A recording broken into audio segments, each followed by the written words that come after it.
Let's face it, we all, except for me, worry about something, but this is important to note. 85% of what we worry about never happens, Tony. And those needless worries have a tremendous impact on our kids. So what can we do to stop the insanity? Author Don Joseph Goewey and psychotherapist and Care.com contributor Robbie Ludwig are here with some ideas.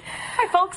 Good to see you. Good morning. We were talking about that stat this morning, the 85%. That's a shocker. I didn't realize that 85% of what we sweat out isn't really ever going to happen. Yeah, you know, it points to how we have a brain that can make up all sorts of stress events purely in our head. And our imagination, right? Our imagination, you know, we work ourselves up. Our brain actually works ourselves up. We get wired to worry.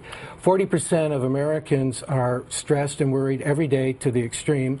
And that means the stress response system is activated nonstop. It's flooding our body and our brain with stress hormones. And then people go on medications for it. Pills. But if you're hardwired a certain way, Robbie, and that's just the way you think you are, I mean, what's the solution then? Well, you can certainly learn how to help yourself to worry less by being aware of what you're worrying about, whether it's based in reality or fantasy. Are you responding to something that happened in the past or your imagination, the news, or real circumstances that are going on?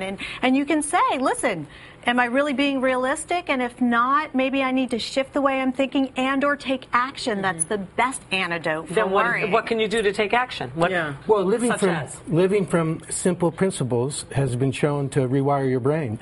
Things like having faith, people who pray wire their brain pretty well. Willingness to be more peaceful inside, trusting the process.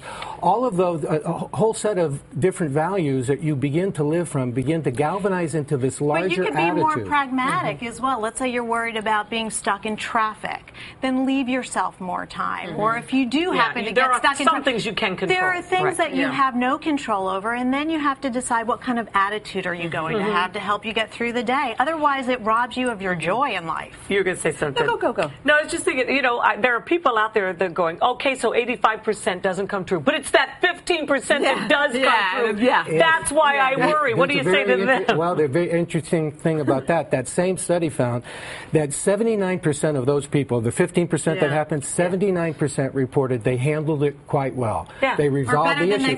Better than they thought they would. The point is that there is no percentage. There are no odds in worrying. The numbers are totally against worrying.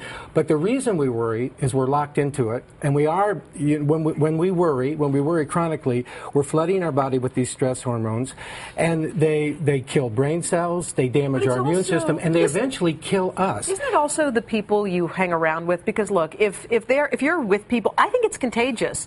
I mean, you're around someone who's like, oh my God, I heard such and such. Did you hear they died? Blah blah. And suddenly in your head, you can get some of that from people. For parents, because if you are worried all the time, your children respond to that. And you're teaching your child the world's not safe, that you have no confidence in them to handle certain situations. And they're raised in a house of fear, so absolutely, a house of possibility. But it feels like, I think the reason why people worry too is it feels like they're doing something. And it's really creativity going haywire. So if you really use your creativity in a more pragmatic way, it can be tremendously helpful. I think also too, in honesty, that I think a lot of people say that they're worried about you because they want you to feel that they care about you.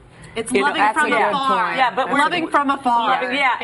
But in reality, it's just not helping the person. It's disempowering. It is. It's like, oh my God, you're worried about me. You have no faith in me. What people need to do to begin to make this change, because the price they're paying is an enormous price. It could cost them their lives eventually. So what they need is a practice.